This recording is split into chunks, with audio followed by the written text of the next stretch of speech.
Advertencia. Este programa, sus componentes y posibles invitados no tratan de expresar ideas políticas ni religiosas. En este programa solo divulgamos hechos históricos y relatamos leyendas, sin ningún posicionamiento político, ni religioso, ni social.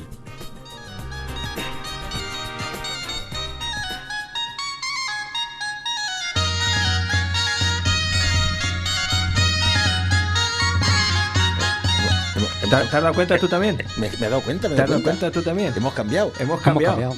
Totalmente. ¿Pero y eso? ¿Y eso? ¿Cómo que eso? Este no ha escuchado nuestros programas. Pero desde hace 8 años. Vamos a ver, ¿tú no te acuerdas que nuestro invitado de hoy nos ofreció esta canción para ponerla cuando quisiésemos como sintonía, porque es una composición suya que se llama Hechizos? Pues ese programa no estaba yo. No estabas tú, no, estaba tu primo en Virtualmente, estaba espiritual. Pues cada vez que venga a partir de ahora nuestro invitado de hoy, le vamos a poner esta sintonía que, como digo... Si no es invitado, si es de la casa. Pues eso, pues... de la casa. Que ya, la botella que le hemos dado, bueno, que la has dado tú. Ahora cuando le presentemos, le explicas de dónde viene esta canción y por qué se llama así y demás.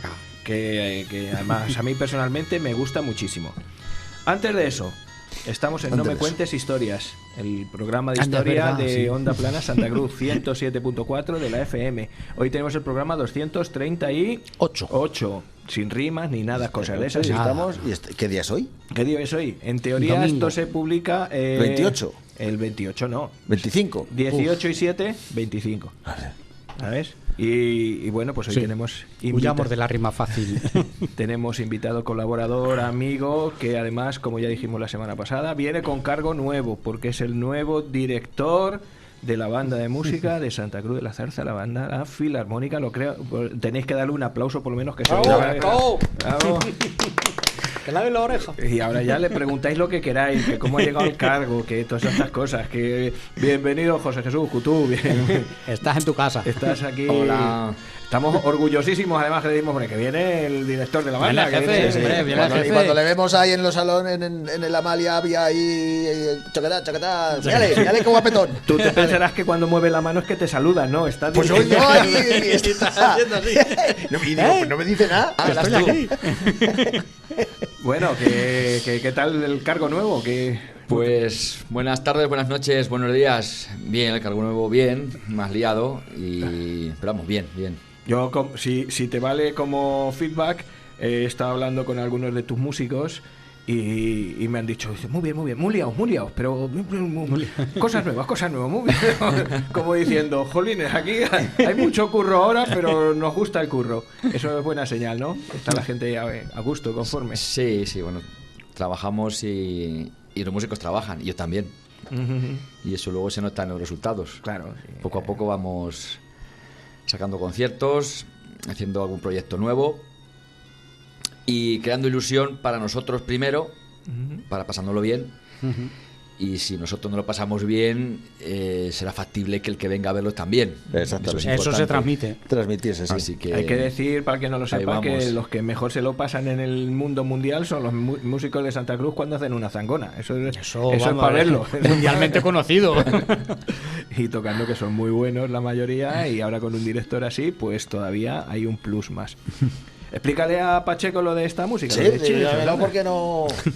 Esta música me la pidió en su día un compañero de trabajo que es fagotista, pero también tiene un grupo de dulzainas castellanas, Chinimía también lo llama él, y estaban grabando un disco, o iban a grabar un disco próximamente, cuando me lo dijo y me comentó si quería componerle algo, de tal manera que compuse esta pieza, que es para 4 dulzainas castellana, y lo grabaron para su disco y se lo dediqué a él y le llamé Hechizos porque yo intentaba que no fuera muy tonal, que fuera más modal que tonal, pero cuesta porque al final yo me he criado en nuestro tiempo y no me basé en modos, claro, pero sí que me sonaba un poco a música mágica, a música mágica, sí, más que mágica, antigua, y yo que soy un poco friki de novela de fantasía medieval y de los magos. Te transportaba. Sí, te transportaba creo que puedo estar bien. El instrumento se presta. El instrumento, como tú dices, a esa magia es la que me refería es yo. Es un instrumento que vale mucho para eso, claro. Porque ellos luego se dedican a ir toda la zona de Ávila, en las fiestas, los pasacalles, dianas, lo que aquí hacemos con bandas de música, incluso charangas, ellos lo hacen con grupos de dulzainas y percusión. Sí. Doy fe, en el pueblo de Gema, en Barco de Ávila, es eso, un grupo de dulzainas y un tamborcillo los que lleva el pasacalles. Así que ahí viene esa historia. Pues preciosa. Pero yo no estaba. ¿Cuándo estabas tú? En algún lado estaría yo. Voy a tirar de hemeroteca. Hemerotécame. Y seguro que no lo dejó ni de hablar. Y te lo digo yo desde cuándo lo tenemos esto. Pues muy bien, pues hoy nos vienes a contar cosas que decía yo creo que le dije el barroco la semana pasada y anduve equivocado, me parece. Sí, es el Renacimiento, igual te lo dije yo mal, así que... Bueno. Es más probable que me equivoque yo, que el otro día estuvimos atacando a los árboles. Tuvimos una batalla contra los árboles en un momento dado. Sí. Del Señor de los Anillos. Sí. Bueno. Sí, dije que los cristianos atacaron a los árboles. Sí. Pues mira, no me di cuenta. Así que bueno, pues lo que tú me mandes, tú me cuentas. Y pues hoy vamos a hablar de la música del Renacimiento, de los estilos, la teoría musical, un poco un contexto del Renacimiento en general. Porque luego sí que hablaremos... Tú muerdes y no se entera nadie. No. Dices que te baje el micrófono y no estorbas. Bájame el micrófono, Rafa. Bájate el micrófono. Como digo, ya hablaremos del Renacimiento como tema general, porque luego en otros programas hablaremos del Renacimiento vocal y instrumental. Hoy también los vamos a mentar, pero un poco más de pasada. Sobre todo vamos a presentar los estilos, la teoría, y un poco pondremos música de cómo sonaban. Sobre todo vocal, que era lo más importante que había. Así que con vuestro permiso, cuando queráis empezamos. 1, 2, 3, ya. Espérate. Terminamos esta cancioncilla o la bajo un poquito, la dejamos un poquito más y entramos. ¿Quieres que te ponga ya la primera canción o no? Todavía no. No, todavía no. Pues nada, pues empezamos. Como siempre, hacemos un contexto histórico de lo que es el Renacimiento. Ya hemos dejado atrás la Edad Media, que nos ha costado un montón de siglos, ¿verdad? Y programas.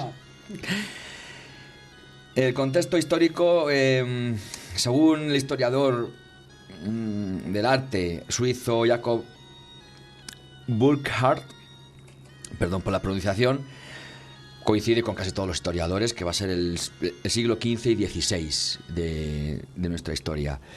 Y él lo que reduce al mínimo común es que se va a producir una revolución del individualismo.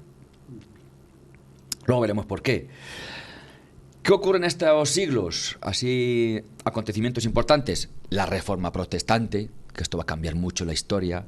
La Contrarreforma Católica, que también va a cambiar mucho la historia, con su Concilio de Trento. Los descubrimientos geográficos. Ahí estamos, España a tope. Sube el micrófono. Es que si no, no puedo meter baza.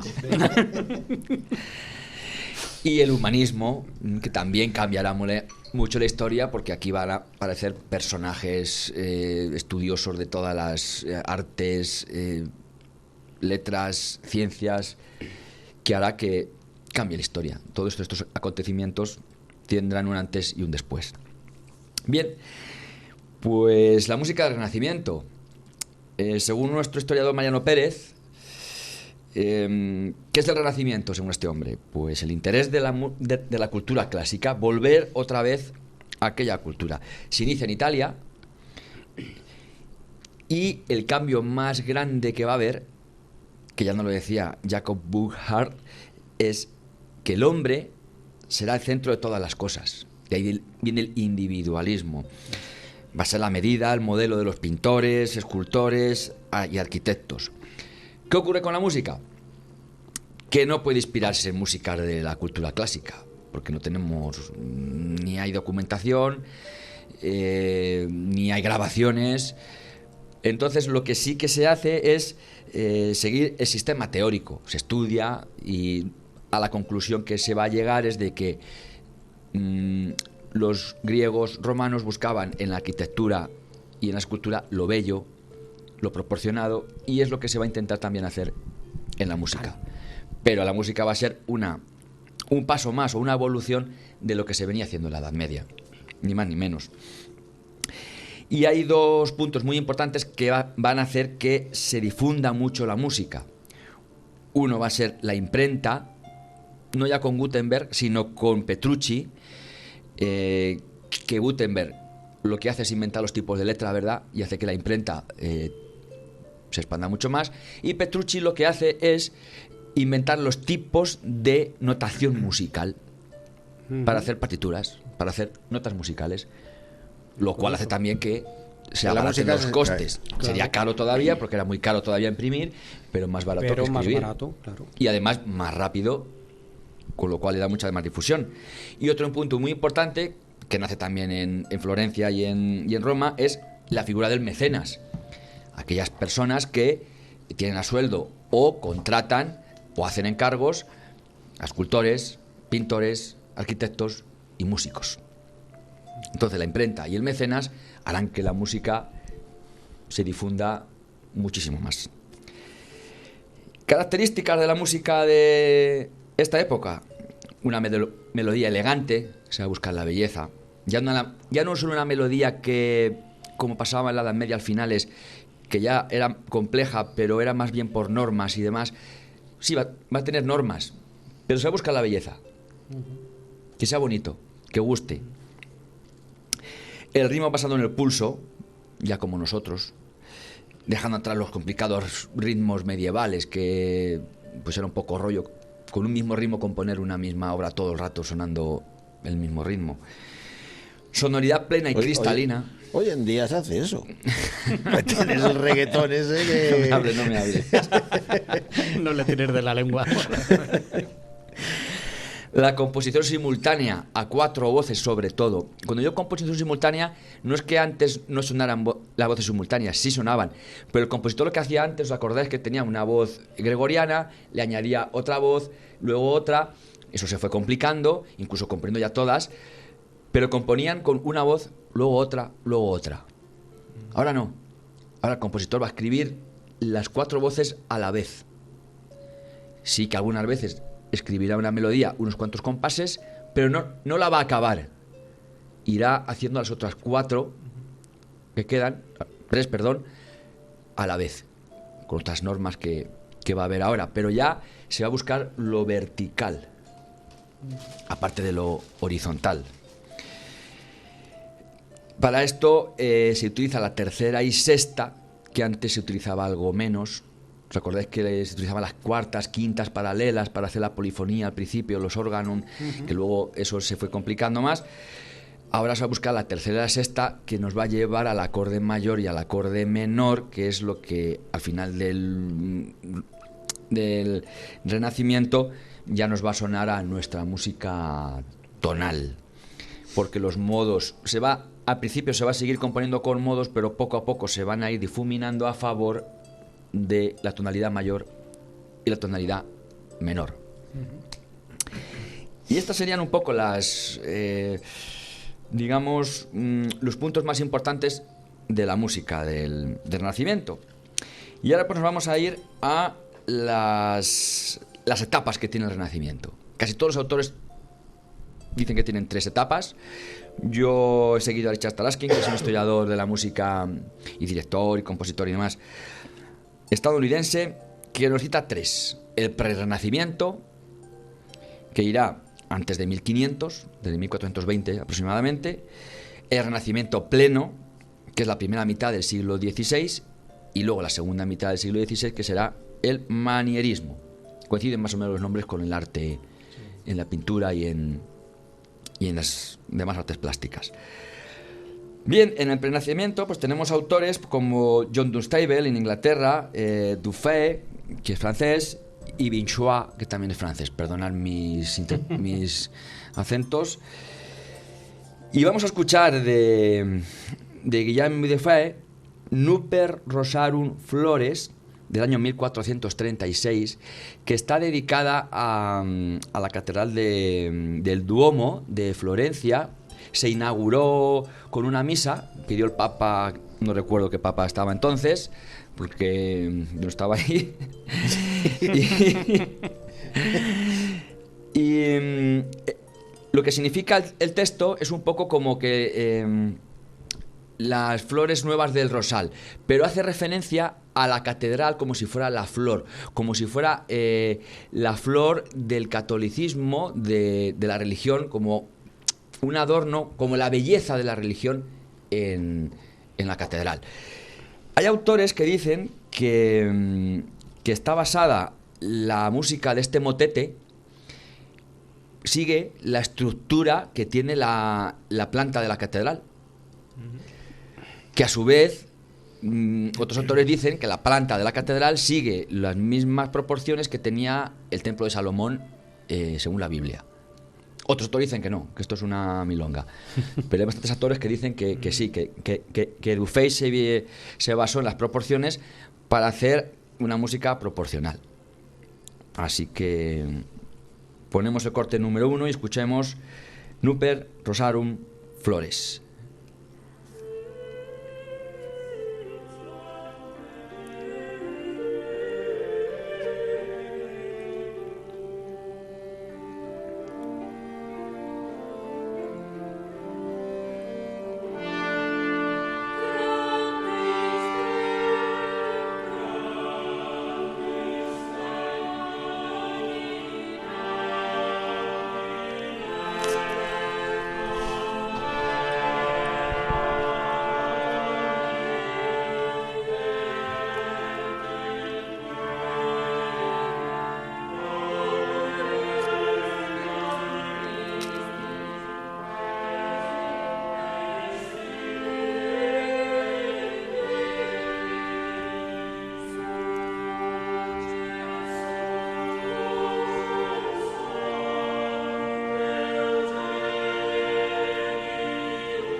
Como podemos escuchar, esto ya tiene una evolución de lo que escuchábamos al final ya de la Edad Media.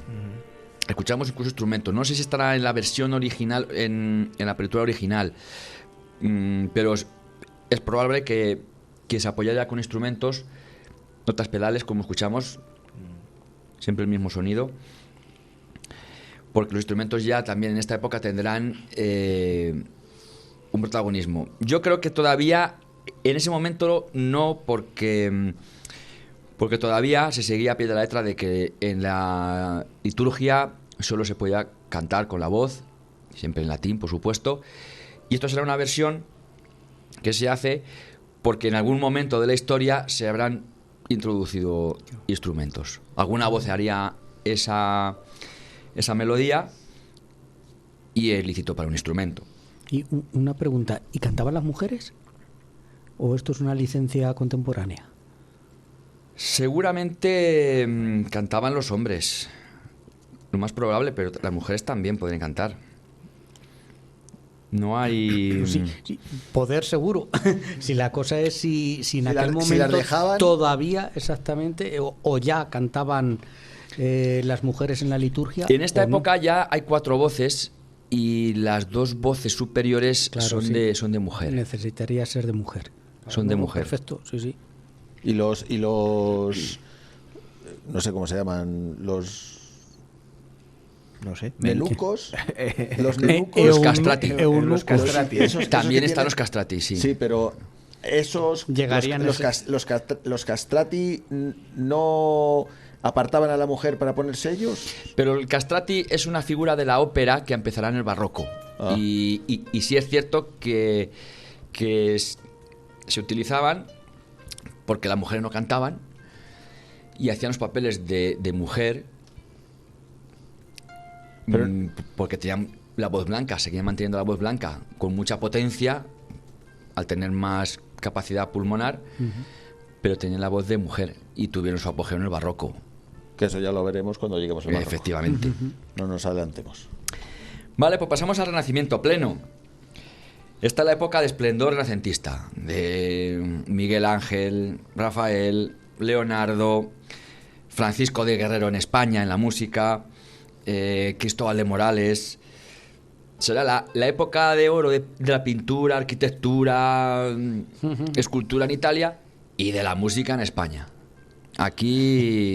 La música de España, ahí está. Aquí estamos en la Champions League ganando las Copas de Europa de... En música, qué bueno. De la música, sí. Eso no se estudia en los manuales, ¿eh? Yo lo digo porque...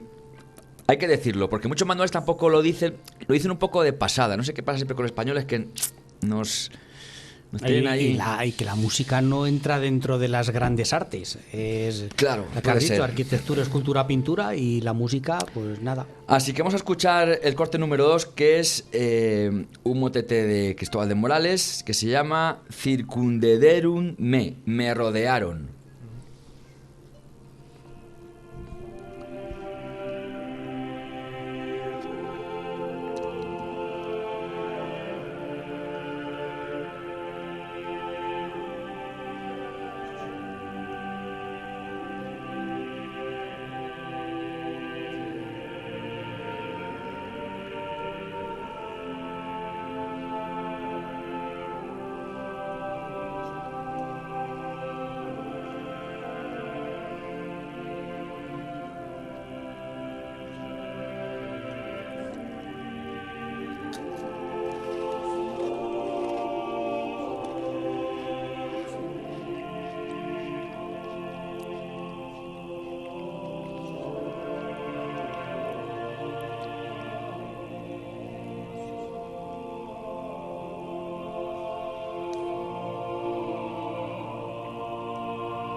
Si nos dijera que esto lo ha compuesto un compositor de una banda sonora de hoy, lo creeríamos, porque es que ya suena prácticamente tonal. Sí. Y ojo que todavía no estamos en el manierismo, ¿eh?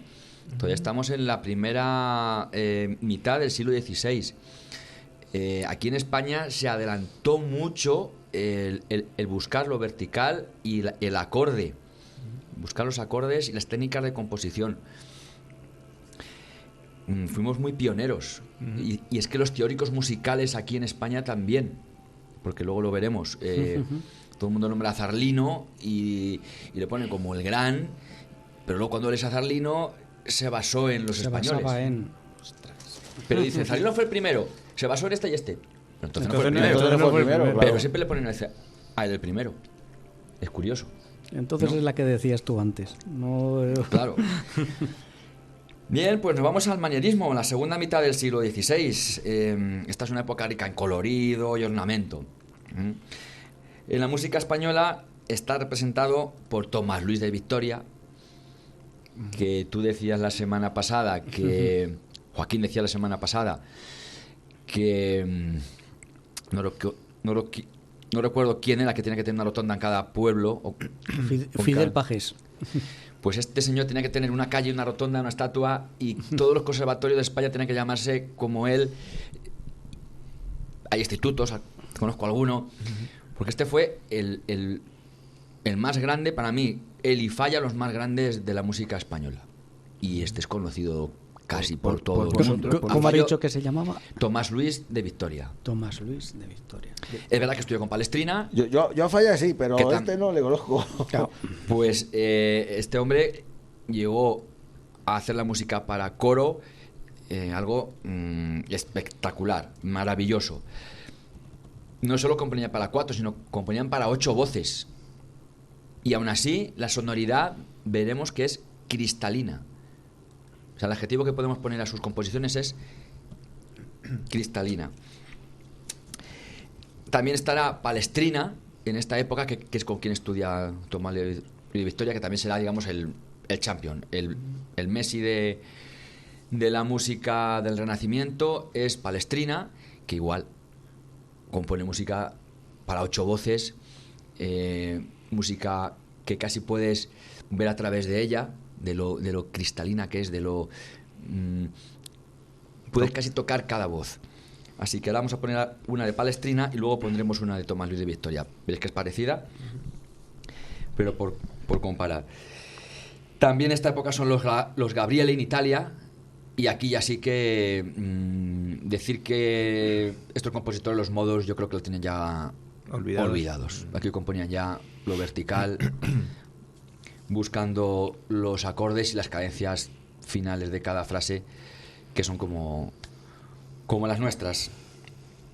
Así que vamos a poner a Palestrina un motete que se llama Superfluminum Babylonis, cuya letra habla de un salmo de la Biblia que habla sobre junto a los ríos de Babilonia, allí nos sentábamos y llorábamos. Es un Salmo 137. Coño, Bonnie M. Claro, los Bonnie M tienen una canción que se basan en el mismo Salmo. Es decir, que este hombre compuso la canción de los Bonnie M, pero siglos antes. Qué bueno, con otras melodías, claro. Madre de Dios. Sí, sí. Escuchamos a Palestrina.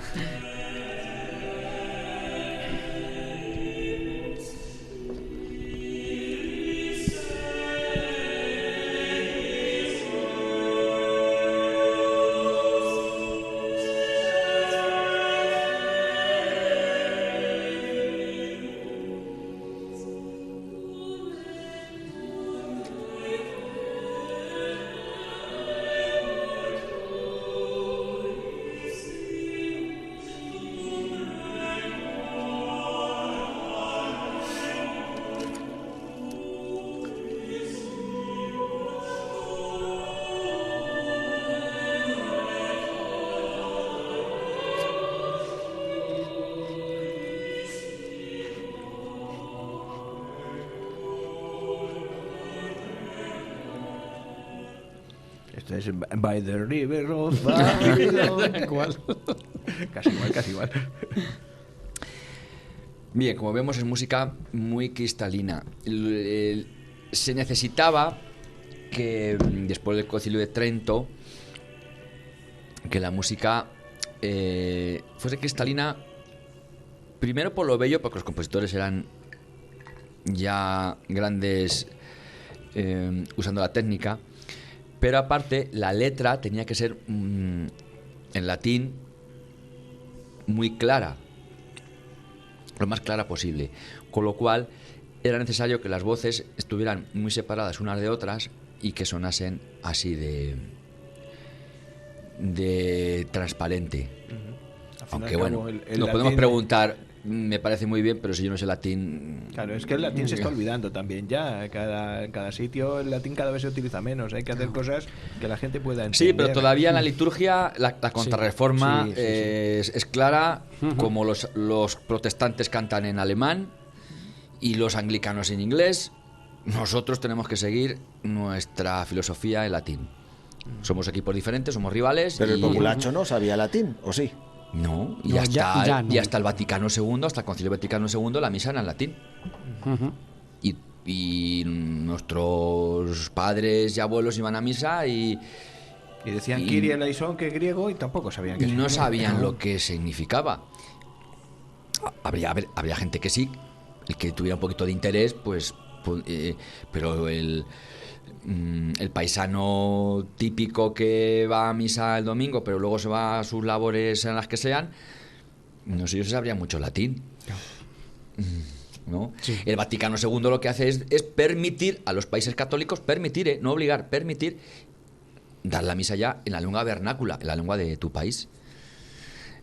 Los protestantes, ¿qué hacen? Lutero, Calvino en Suiza, lo que hacen es a ver, es que yo quiero que los míos sepan lo que estamos hablando, que el que venga a misa sepa a qué viene. Entonces le voy a cantar en alemán, y la misa va a ser en alemán.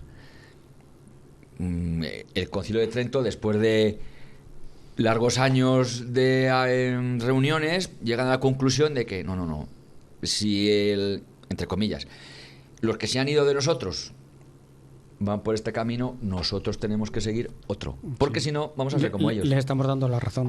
Es un poco política religiosa. Y entonces en la liturgia solo puede ser latín. Hablamos de la zona católica. Bien, pues vamos a ver los estilos que hay en el Renacimiento. Empezamos con el estilo inglés. Nuestros amigos los ingleses. Ellos ya en la Edad Media, mientras que aquí en el continente hacíamos la polifonía con cuartas, quintas paralelas, ellos utilizaron la tercera también y la sexta para hacer sus órganos, sus discantus y demás. Esto da mucha suavidad al oído, y también ya escribían a cuatro voces. Estos ya lo que hacen también en el Renacimiento es desusar la quinta y cuarta paralela. La quinta y cuarta dicen, no, esto no lo usamos ya. Esto porque suena un poco de atrás y... Un poco rancio. Sí.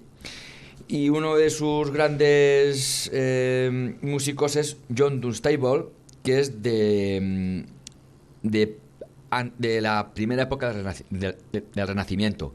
Y escucharemos que todavía es un poco más moderno que lo medieval, pero veremos que es más antiguo que lo que hemos escuchado ahora. Ponemos el cuarto corte, O Rosa Bella.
Es una música muy suave. Claro, pero espera. Suena un poco antiguo porque no escuchamos las cadencias ni la música como lo hacía ya Palestrina, como lo hacía Francisco Guerrero ni Cristóbal de Morales.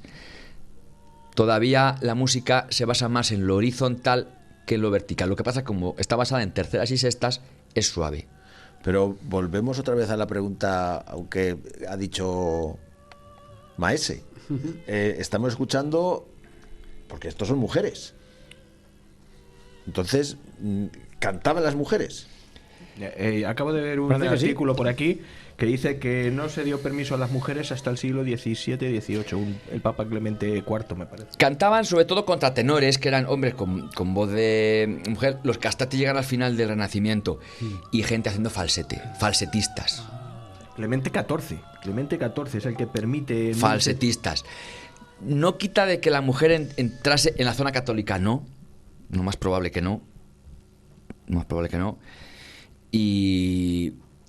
Y en las zonas protestantes, pues en el Renacimiento seguramente tampoco. Lo que pasa es que los falsetistas, que era gente haciendo falsete con gran potencia, pues sí. ¿Qué ocurre? Pues que en las grabaciones hoy en día la tesitura que está escrita es para mujer.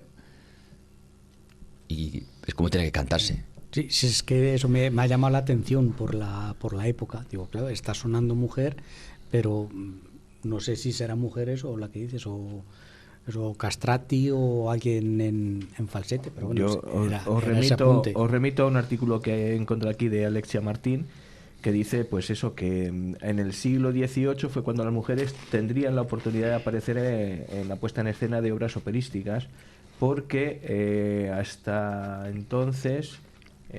lo tenía yo por aquí,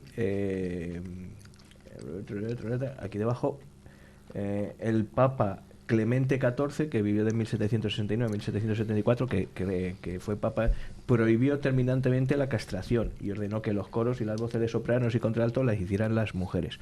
Hasta entonces, pues prácticamente los castrati eran los que formaban parte de la Iglesia, y fue además la última institución en abandonar la práctica de los castrati. Es prácticamente en la Iglesia no cantaba la mujer, en lo que se refiere a este artículo del que hablo. Así que, bueno, es lo que había. Sí, exactamente. Sí, es la época. Bien, seguimos con el estilo franco-flamenco o internacional, que era, digamos, el que estaba expandido por todos los países. Este estilo pues está lleno de belleza, con mucha expresividad, se usa la tercera mayor y acordes triádicos. Se escribe a 4 voces y se busca la claridad, sobre todo que las voces sean cristalinas, que la obra suene, como decimos, transparente. Y aquí ya en estas escuelas se introducen las disonancias que resuelven en consonancia en el acorde siguiente. ¿Qué hace eso? Que la obra tenga ritmo, porque la disonancia, cuando resuelve en consonancia, crea ese ritmo.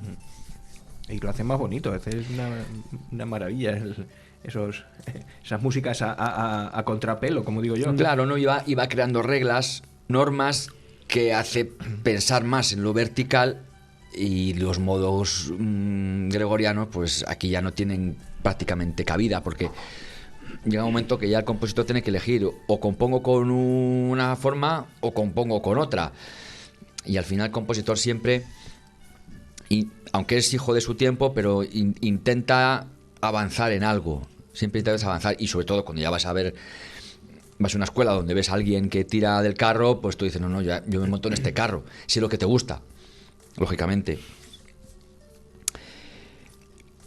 Bien, pues en el estilo franco-flamenco, autores importantes: Josquin Després, Villaer y Ockeghem, que fueron los más rimbombantes de esta escuela. Aunque, como digo, este estilo lo veremos en todos los países: en España, en Italia, en Francia, en Holanda, incluso en Inglaterra, porque ya es una época de renacimiento donde la gente viaja, ya se viaja. Estilo veneciano. Esto es muy interesante porque tiene colorido y exaltación, ponen los autores. Si recordamos las pinturas venecianas del Renacimiento, tiene mucho colorido también, ¿verdad? Busca mucho impresionar. Pues la música hace lo mismo, busca cambiar sensaciones mientras se va escuchando. Y aquí vienen los señores Gabrieli, que pues son los, sobre todo Giovanni es uno de los compositores que más destacan. Componen ya música a 8 voces, que si a 4 ya es difícil colocar las voces para que suenen cristalinas, 8 voces ya es mucho más.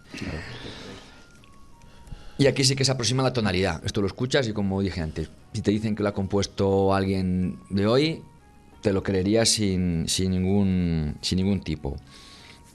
Y aquí en la escuela veneciana se sigue al teórico Zarlino, que luego veremos después, que dice que estaría muy bien duplicar el bajo, la voz del bajo, duplicarla, que la canten 2, a veces con un instrumento, pero eso será, como digo, en la liturgia no creo, pero viene bien que se duplique. ¿Por qué? Porque el bajo al final es el que sostiene la música.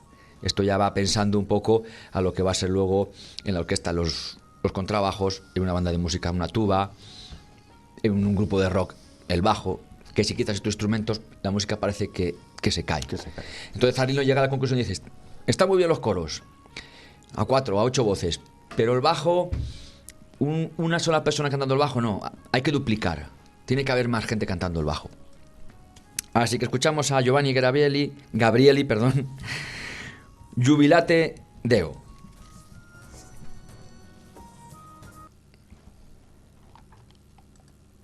Un momento, que se me ha parado la máquina ahora ya.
Qué bonito suenan las cosas cuando te las explican, ¿eh? Esta me gusta más. Sí. Claro, como hemos visto, el estilo veneciano, que decimos colorido, exaltación, ya no es hacer 4 voces que suenen bien y cristalinas, sino juega con el ritmo algunas veces, para llamar la atención. A veces suenan más las voces agudas, otras veces baja a las voces intermedias, cambia el ritmo de repente, luego otra vez más lento, otra vez más rápido. Cuando estás escuchando, quiere que sea como cuando ves el cuadro de los venecianos. Aquí el rojo, muy rojo, pero ahí el azul, muy azul. Contrastes, que no sea todo un gris, no, con muchos contrastes. Y en la música también se puede conseguir. Esto para mí es algo espectacular. Y ahora nos vamos a la escuela española. Ahí está. Vale, aquí los autores le ponen el nombre de misticismo dramático y simplicidad. Toma ya. Bueno, el que dominásemos los Países Bajos hace que se tenga una tendencia al estilo franco-flamenco y al romano también, porque los autores aquí viajan a Roma, somos países católicos, entonces tenemos ahí una relación importante. Los maestros de capilla de aquí van a viajar a Roma, pues hombre, a aprender cómo se dirige una capilla, a aprender de Palestrina, que es el más de lo más, y aquí tendremos obras muy importantes que estarán dentro de la liturgia, y también tendremos obras corales que estarán fuera de la liturgia, los villancicos. Eso ya no estarán en latín, eso ya estarán en lengua vernacular. Y no tenían por qué ser navideños. El villancico es una canción del pueblo, ¿no? No, luego lo explico. Es muy sencillo. Bueno, pues aquí tenemos a Francisco Guerrero, que lo hemos puesto... No, Francisco Guerrero no lo hemos puesto. Hemos puesto Cristóbal de Morales, Francisco Guerrero, Tomás Luis de Victoria. Ahora sí que lo vamos a poner. Si Palestrina era el Messi, pues Tomás Luis de Victoria era Ronaldo. El Ronaldo. Ya y igual, pues escribe a 8 voces. Así que vamos a poner el Ave María de Tomás Luis de Victoria.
Maravilloso. Sí, la verdad es que cada vez se ve la evolución de este tipo de música y cada vez es más bonito, ¿verdad? Esta música es más sencilla que la veneciana,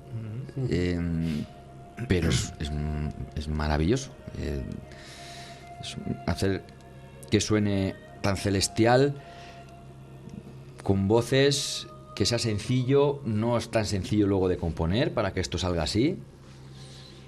Que tener mucho dominio. Es difícil hacerlo fácil. Sí. A veces, nada, 3 voces, pero es que 3 voces, pues ya no te digo 8. Es una maravilla. Es que 8 voces que no se crucen entre ellas.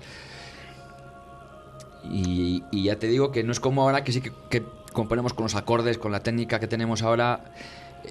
Es más fácil de hacer esto, pero en aquella época todavía venían con la remora de los modos. Entonces estos señores fueron unos pioneros que estaban abriendo caminos. No había nada ellos mismos cuando estudiaban con otros iban abriendo lo que ya era decir, no, es que ya no queremos, nos gusta más esta sonoridad. Claro, imaginaros en una misa importante una sonoridad así comparada con la antigua, que no es que estuviera mal, pero era mucho más más complicada de escuchar, porque acordaos de aquellos motetes de la Edad Media que tenían 3 letras. Las monodías y lo que no suena más al Om budista y al... De hecho, hoy cuando vemos una película y se habla de algo de religión o sale una catedral o una misa o un documental, suena música de este tipo. Y si se habla del románico y de aquella época del gótico, ponen la otra. Ponen la música más antigua. ¿Verdad?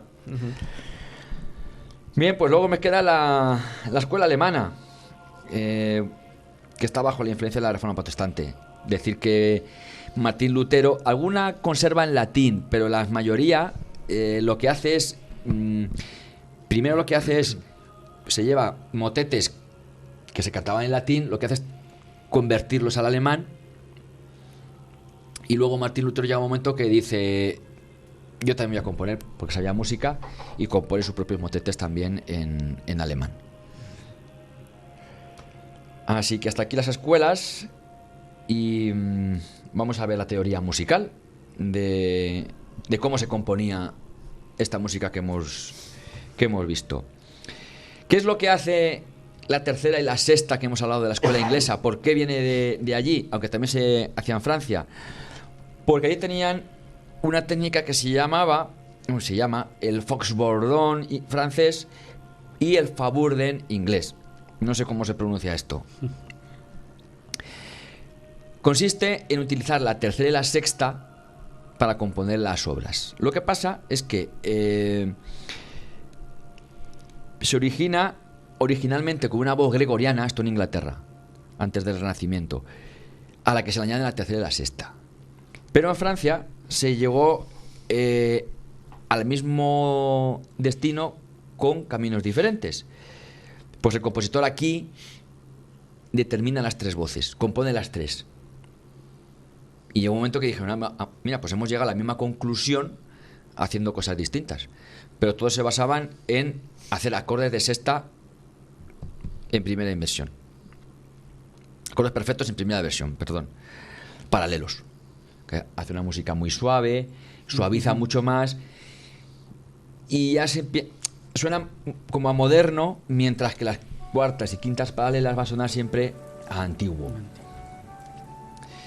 Bien, la música reservata, que esta sí que es muy interesante también. Lo que se busca es la expresividad también emocional. Se busca, como ya hemos dicho, que el hombre es el centro del universo. Está muy bien que hagamos música para la liturgia, para orar, para la misa, para el oficio, pero tenemos que hacerla que esté bonita, que se pueda escuchar, que se disfrute, y aparte vamos a intentar hacerla humana. ¿Cómo? Pues mediante técnicas con cromatismos que antes no se hacían, que pasa de una nota a otra por las intermedias.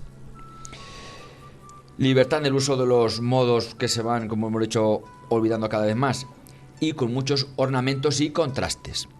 Utilizando recursos que lo que hacían es adecuar la música al significado de las palabras o de la frase en muchas ocasiones. De tal manera que teníamos la anábasis, que era cuando la música ascendía, era por algo bueno. A lo mejor el texto decía... Los buenos van a ir al cielo. Esa iba para arriba la melodía. Catábasis, descenso.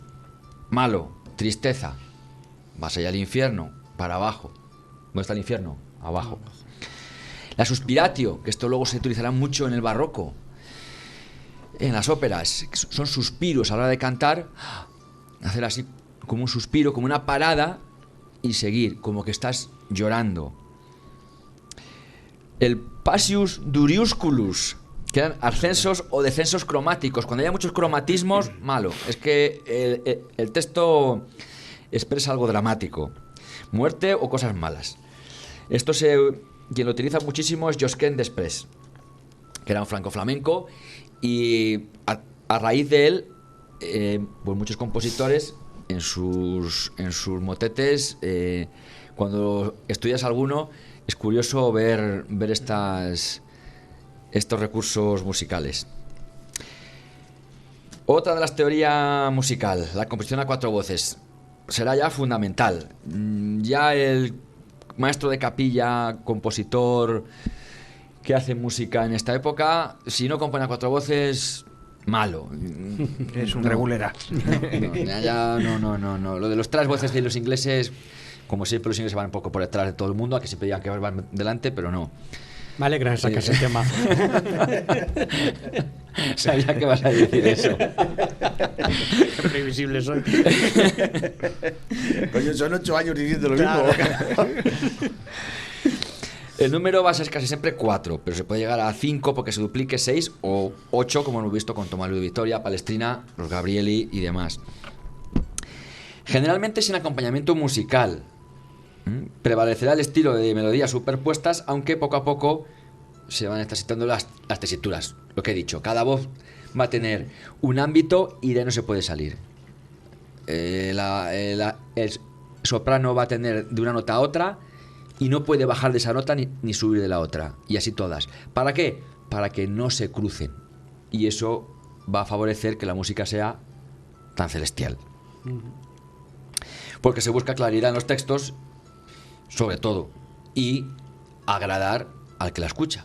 Recordamos, el hombre como centro del universo. No solo compongo música para que vean que bien compongo, quiero que tú también las disfrutes. Y las voces quedarán comprendidas en las siguientes, que son las mismas que tenemos hoy en los coros. El discantus o sopranus, que va a ser el conducto de la melodía. El contratenor altus o contraalto, que será el relleno armónico.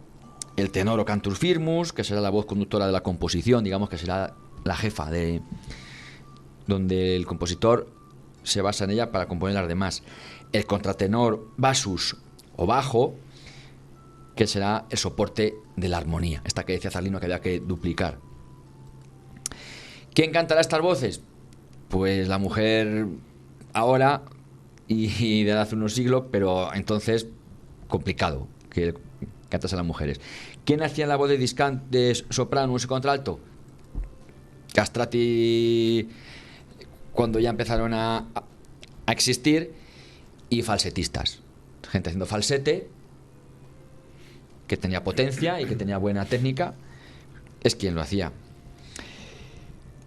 Esta composición, ¿qué va a ser? El resultado de 4 voces, buscar el equilibrio para que la música suene muy equilibrada, valga la redundancia. ¿Por qué? Lo que hemos dicho al principio, la música no podía basarse en la época clásica, como las demás artes. La arquitectura de los griegos y de los romanos, lo que buscaban es que tú cuando la vieses, pues fuese una arquitectura bella, ¿verdad? Que estuviese en equilibrio.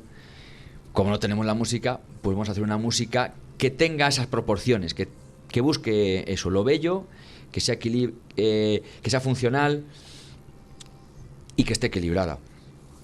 Y aquí viene Zarlino, que ahora hablaremos un poco de él, escribió un texto sobre las 4 voces en un tratado que tiene, que se llama Le Institutioni Armoniche, de 1558, y dice lo siguiente este señor, dice: para que la armonía sea perfecta debe imitar a la naturaleza misma en su orden.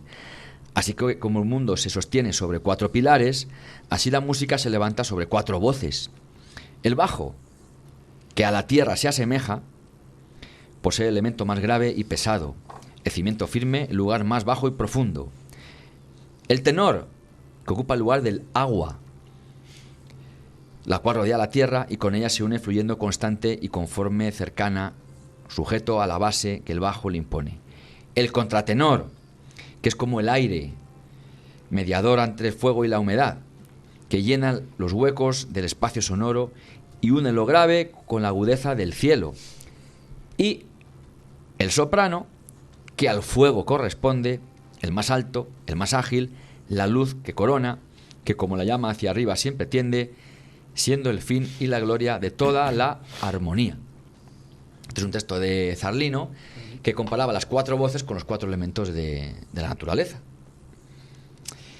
Bien, más teoría musical, la cadencia tonal. Pues es el cambio, será de los más importantes en cuanto a, no se le puede llamar todavía, bueno, armonía del Renacimiento, vamos a decirlo. Sobre todo en el siglo XV. La voz grave da un salto de octava al final, en lo que son los últimos acordes, que se interpreta como salto de quinta descendente. De forma que este intervalo es muy conclusivo al final. Es el famoso chimpón, pero más lento, con su acorde de quinto y primero. Todavía no le llamarían quinto y primero en esta época, pero es lo que va a ser el dominante tónica en el barroco. Más adelante. Y algo también muy interesante, que a partir del siglo XVI se usa la tercera mayor en el acorde final, la tercera de picardía, en España sobre todo. Sí. Somos los que más picardías son. Sí. Mi bisabuelo era picardías, lo quiero recordar. O sea que... Aparte de templario. No, ese era otro. Ese era otro. De los picardías era otro.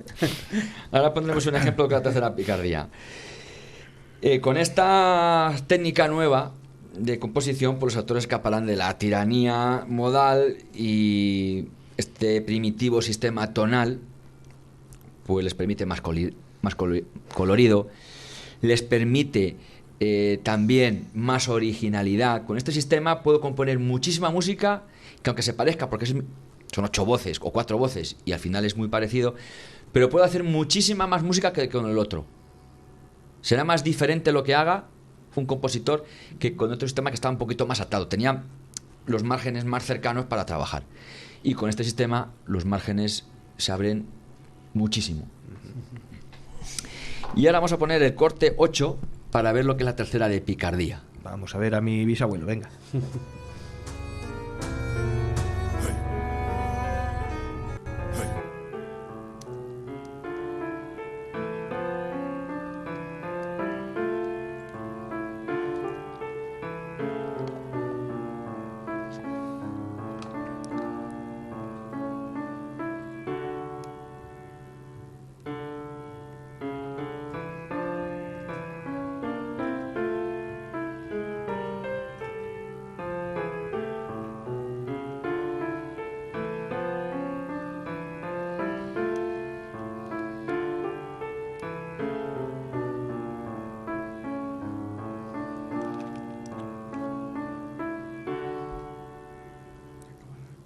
Ese último acorde es una tercera de picardía. ¿Esto es un clavicordio?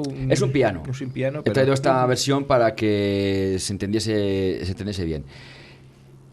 Toda la obra, o toda la pieza está en tono menor, pero el último acorde está en tono mayor. Y en España fuimos muy pioneros de esto. Era una manera un poco de que el compositor dijera, se ha acabado la obra. La gente pudiera aplaudir. Y fue un poco sello nuestro, ¿eh? Bien, pues vamos ahora con teóricos. Zarlino, venga, vamos a empezar con Zarlino. Venga. Bueno, pues este señor nace en 1577 aproximadamente, muere en 1590 y bueno, fue el primero, fue los que criticaron a Boecio, aquel señor que decía que los modos gregorianos eran los modos griegos, acordaréis, que le puso los mismos nombres a los modos gregorianos que los griegos, le puso aquellos nombres que tenían el dórico, el jónico y corintio. No, jónico y corintio. El lidio, el misolidio, que dórico sí que coincide. Porque decía... No, yo sí he hecho la broma. No, pero tú habías ido por ahí. Yo iba derecho. Orden de griegos, dórico, jónico y corintio. Claro. Eso será lo de la arquitectura, ¿verdad? Lo de las capiteles. Bueno, pues aquel señor le puso el nombre a los modos gregorianos. Uno dice que por error, Otros dicen que lo hizo para darle rimbombancia, como diciendo que estos modos venían de la antigüedad. Y bueno, fue el teórico, fue el Zarlino del momento. Boecio lo que hace es decir, hay que componer con estos modos, porque es lo que hay que hacer. Y todo el mundo siguió a Boecio. Pues Zarlino es que dice, no, mira, esto ya es del pasado. Se acaba. Aquí ya hay que ir por otros sitios. Inventa el sistema temperado de 12 intervalos. Eso sí que Zarlino revoluciona muchísimo. Basado en la tercera mayor, el temperamento mesotónico. No era como el nuestro todavía, porque aquí afinan la tercera mayor, la afinan un poco más afinada. Entonces los 12 intervalos no es como el nuestro, que tenemos 12 intervalos iguales. Todos son iguales. Tú coges la guitarra y todos los trastes tienen la misma distancia. Y en esta época no. El temperamento mesotónico se basa en la tercera mayor y también en la serie armónica, con lo cual desajusta las cuartas y las quintas, que en las otras son justas y en este no. Pero fue una revolución en ese momento. Su influencia fue inmensa. Fue también compositor, y ahora es cuando dicen los teóricos de varios libros, te dicen, debe mucho a Ramos de Pareja, que es de un siglo anterior, español, ¿vale? Y también fue de los primeros que dijeron que la quinta y cuarta paralela había que prohibirla. No usarla poco, prohibirlo. Eso suena antiguo, eso es ahí. Bueno, pues ahora nos vamos a Ramos de Pareja. Esto me nace más o menos en 1440 y muere en 1522. Digo más o menos porque, bueno, en esta época las fechas es complicado. Esto me de Baeza y ya te dicen los manuales. Fue el primero en criticar las teorías antiguas. Sí. Entonces, ¿por qué pones a Zarlino como que fue el primero? Analiza los efectos que tiene la música según los clásicos, así como las relaciones acústicas entre los intervalos tercera mayor y menor. Es decir, este ya tira por los acordes, como hablábamos antes, para componer. Y pone el punto de partida en el acorde mayor y menor. Claro, los compositores, cuando leen a Zarlino y a Ramos de Pareja, pero es que Ramos de Pareja es antes. Entonces, antes de Zarlino ya se está componiendo música como Zarlino dice que hay que componer. Con lo cual Zarlino no fue el primero. Fuimos los españoles, lo que pasa es que, bueno, siempre nos toca ir... Es así. Sí. La eterna canción, sí. Otro señor, Francisco de Salinas. Este es contemporáneo de Zarlino. Este, además, como estudia mucho los clásicos, dice que la música no es solo arte, sino es una rama de las matemáticas. Este es muy medieval en ese aspecto. Y él dice que su obra tiene que tener dos partes. Cuando escribe un manual, empieza escribiendo: mi obra tiene que tener dos partes, la artística y la matemática. Y pone algo muy interesante, que dice que el oído humano tiene que ser como un juez. Y aunque es parecido a Pitágoras por los números, dice que el humano tiene que saber distinguir lo bueno y lo bello de lo malo y no bello. Porque según Francisco Salinas, lo que matemáticamente está bien hecho, en la música va a estar bien. Y eso, el oído humano tiene que ser un juez. Según él, lo es. Ahí es muy pitagórico. Ahí tira mucho por el tema de números. Se quedó ciego de chiquitín. Se quedó ciego de niño. Y fue organista. También, no sé si lo copia de Zarlino, compara las voces con los elementos de la naturaleza. Aquí ya no sabemos quién fue primero. El huevo o la gallina. Si Zarlino o Francisco de Salinas. Bien, pues ahora nos vamos a ir ya al último punto que quiero hablaros de nuestro renacimiento en términos generales, que va a ser la música instrumental. Porque claro, en el Renacimiento la música vocal es su apogeo, es el apogeo máximo de la música. Pero en el Renacimiento la música instrumental también va a empezar a tener una gran proyección, un crescendo que desembocará en el Barroco, donde la música instrumental va a tener ya su protagonismo. Ya no es que va a rivalizar con la vocal, sino que la va a superar. En esta época la música vocal tendrá composiciones originales, y la instrumental, ¿cómo va a empezar? Pues primero con música de danza, tocando para que la gente baile. Con el tiempo habrá danzas que ya nadie baile y se compongan danzas simplemente para tocarlas, como la sarabanda, la giga, la giga. También la música instrumental se va a hacer de adaptaciones de la vocal. Van a llegar los instrumentistas y van a decir, cogemos esta obra a 4 voces, pues venga, el que toca la viola da gamba toca el tenor, el que toca el laúd va a tocar la segunda voz. Se van repartiendo voces y cada uno toca una. Incluso el laúd, no el laúd de las rondallas, el laúd auténtico, el que tiene forma de pera y el clavijero en ángulo recto, tocaba las 4 voces de un motete. Es decir, adaptaciones de la música vocal para tocarlo con instrumentos. Y luego, poco a poco, pues el compositor va haciendo música original para diferentes instrumentos. Poco a poco la música instrumental va ganando terreno. No todavía en el Renacimiento, pero va creciendo. ¿Por qué? Porque al final el compositor, que siempre quiere avanzar y que quiere componer cosas más difíciles, y más que difíciles, nuevas, y utilizar más recursos, se da cuenta de que la línea melódica del instrumento puede pegar más saltos, puede ser más angulosa que que la vocal, porque la voz humana pues tiene unos límites que los instrumentos pueden hacer con facilidad. Gran amplitud de registro. La voz humana tenemos un registro que no podemos.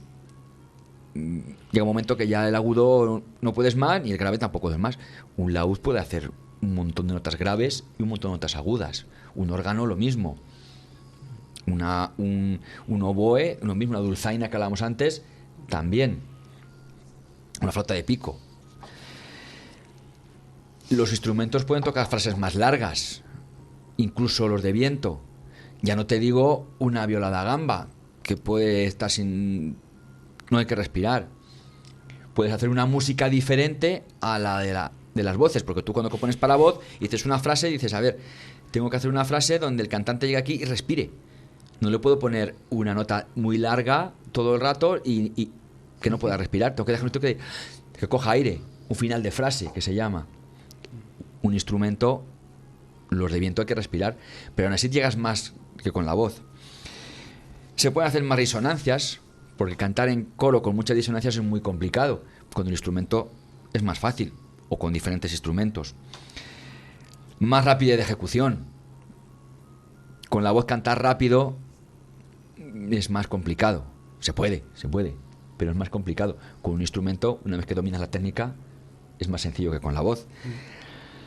Y mayor notas de adorno. Hemos visto que la música reservata quiere que la música tenga adornos. ¿Para qué? Para que tenga más colorido, para que sea diferente, para que cuando compongas un motete el mes que viene y el del mes pasado, aunque son diferentes letras, diferentes músicas, pero dices, joder, que suena igual. Quiero ornamentos para que se diferencie. Con los instrumentos es mucho más fácil. Tienes más facilidad. Con lo cual los compositores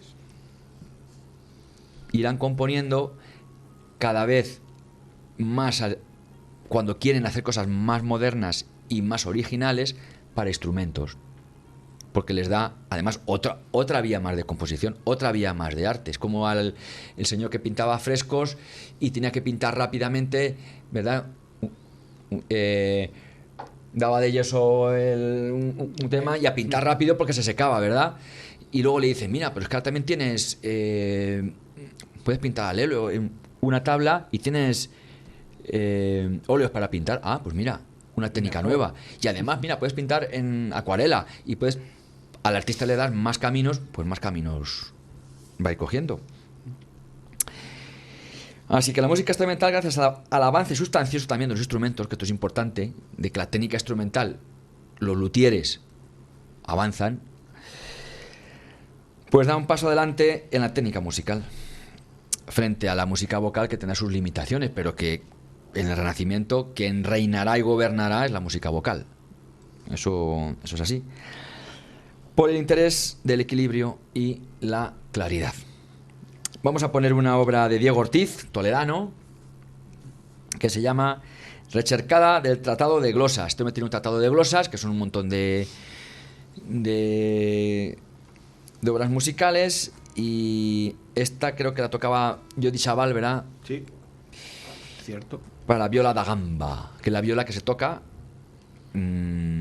vertical con arco.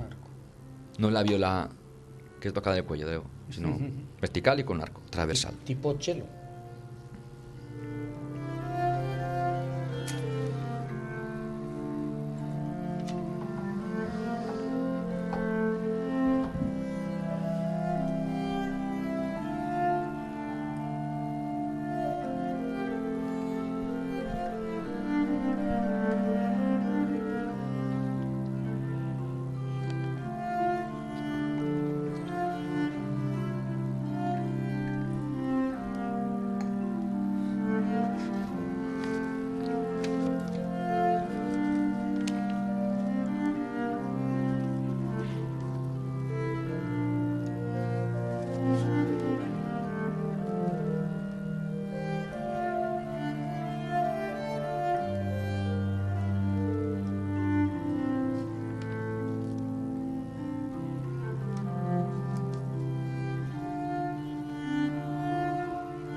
¿Qué diferencia hay entre esta y el violonchelo? ¿Solamente el coger el arco? No, la viola da gamba se afina... no sé, se afina por quintas, no recuerdo ahora. Tiene trastes también, mientras que el violonchelo, violín, viola no llevan trastes. La viola da gamba lleva trastes y se toca con el arco, pero en vez de así con la mano se toca como los contrabajos, con la mano hacia adelante. ¿Pero y suena distinto? Sí, el sonido es diferente. Se afina sol, do, fa, la, re, sol, como el laúd. Y para la tenor, y luego la bajo, re, sol, do, mi, la, re. ¿Te has enterado, no? Sí. La viola da gamba, el laúd fueron los instrumentos muy del Renacimiento, también en el Barroco.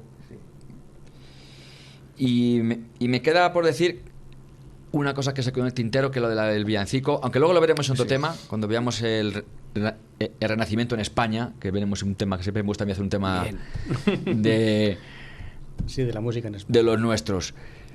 El villancico es un motete.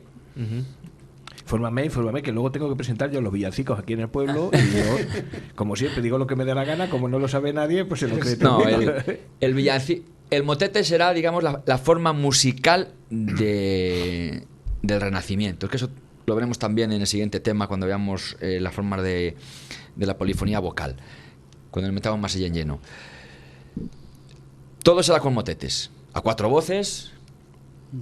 En la zona católica, la misa, ¿qué será?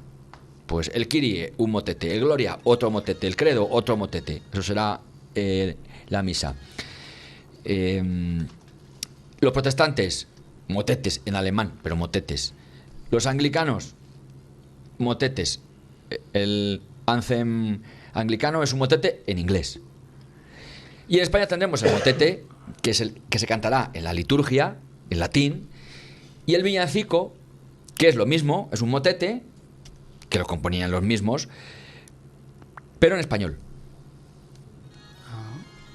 Puede ser religioso, ojo, pero no se podía cantar en la liturgia. Eso era importante. Se podía cantar a lo mejor en una festividad. Imaginaos, llega San Antón. Sí, pero no en la misa. Llega San Antón y se canta el motete de San Antón, con letra en español de San Antón.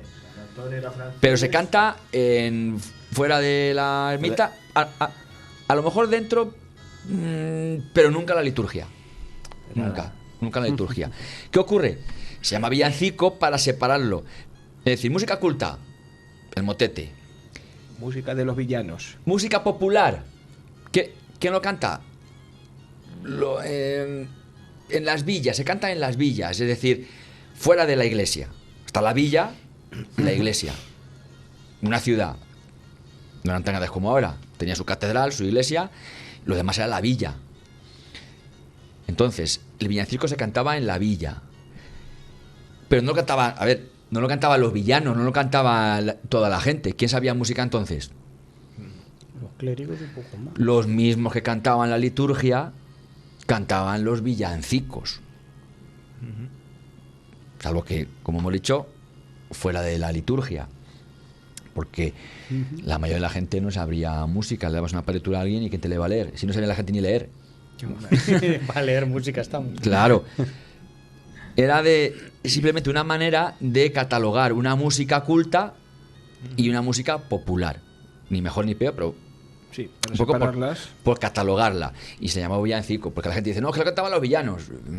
Bueno, no sé yo, el agricultor de entonces, el carpintero de entonces, el herrero, si sabría cantar... bueno, se defendía. Un villancico. Sí, no creo. ¿Qué ocurre? Luego en el barroco, eso ya pasaba en el barroco. En el barroco llegará un momento donde en Navidad se permite, en España, se permite ya al final de ciertas misas, en la época navideña, que se canten villancicos con temática navideña. Con temática navideña. Que ha nacido Jesús, la se Virgen, puede utilizar la música que San José, de otra tal, canción, pero y de ahí que se tenga como tradición que el villancico es navideño. Pero el villancico, ya lo veremos, tiene temática festiva, temática a veces religiosa, temática popular. La moza que iba al río. No tiene por qué ser temática Samuel, religiosa. navideña. Es en el barroco cuando se permite cantar villancicos con temática religiosa, claro, que tengan que ver con la Navidad, al final de la misa. Y ahí ya se empieza a tener como una tradición, y se queda la palabra villancico como canciones navideñas. Sinónimo de canción navideña. Le llamamos villancico hasta la canción de Mariah Carey le llamamos villancico. Sí, claro. La de San Antón San Antón era francés, de religión capuchino, y lo que tiene en los pies, San Antón es un gorrino. Es el villancico de San Antón, ¿no? Era la temática popular.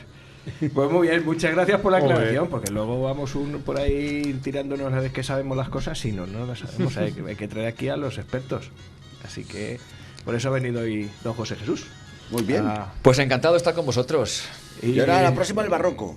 No, la próxima hablaremos de la música vocal, nos meteremos más en la música vocal y la música instrumental. Veremos dos temas. Separaremos las dos. Sí, haremos un programa con las dos, porque hay muchas cosas que ya hemos dicho hoy, de teoría, estilos y demás, que pasaremos ya de pasada, porque el que quiera verlo, que se escuche este programa. Y veremos ya todas las formas musicales vocales y todas las formas instrumentales. Y además veremos la organología, todos los instrumentos que en esta época aparecen un montón de instrumentos, porque se mejoran. Qué bueno. El barroco cantado era el barrocotón. El barrocotón.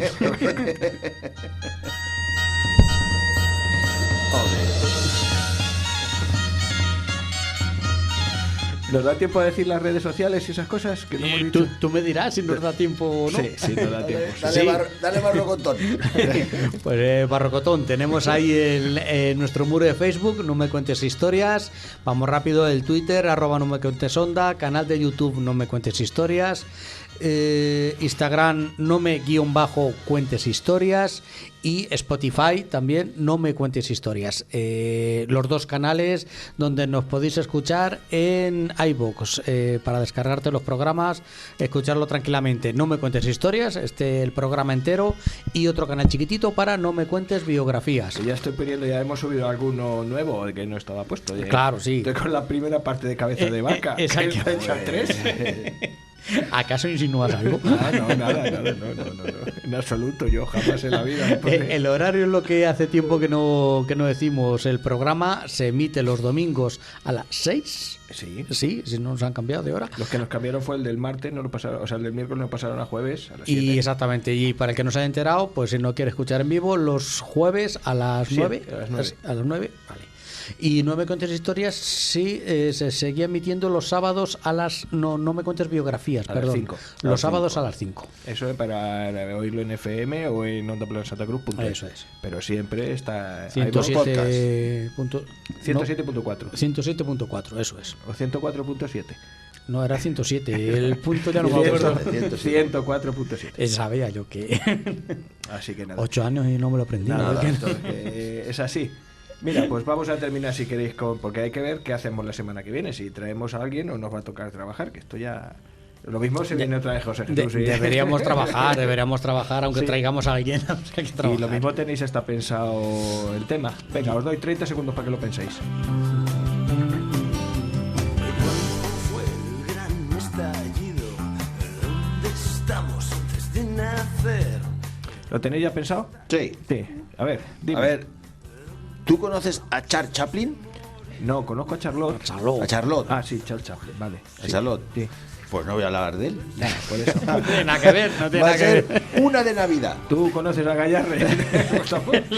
Una de Navidad. Una de Navidad, ya Sí. a estas alturas. A estas alturas. Tiempo has tenido un mes y pico que no has aparecido por aquí. Es que yo particularmente Sí. me he enterado a últimos de Navidad y digo... Hay que hacerlo. No Hay que llego. Bien, vale. Yo tengo encargado una amiga mía que se llama Gemini o se llama, no sé, una inteligencia artificial. Sí, una mulista. Que me haga un estudio de las ciudades más antiguas de la historia. Tanto las que siguen pobladas como las que no. Y me gustaría hablar de eso, cuáles son las ciudades más antiguas que se han descubierto. A lo mejor hay algunas que no se han descubierto y que son más Sí, pero antiguas. Cuidado con la inteligencia artificial. ¿Y a ti quién te ha dicho que le voy a hacer caso? Ah. Ha dicho que se lo ha encargado. Ya lo tengo yo hecho por otro lado. Bueno. Mejor, Sí. casi mejor.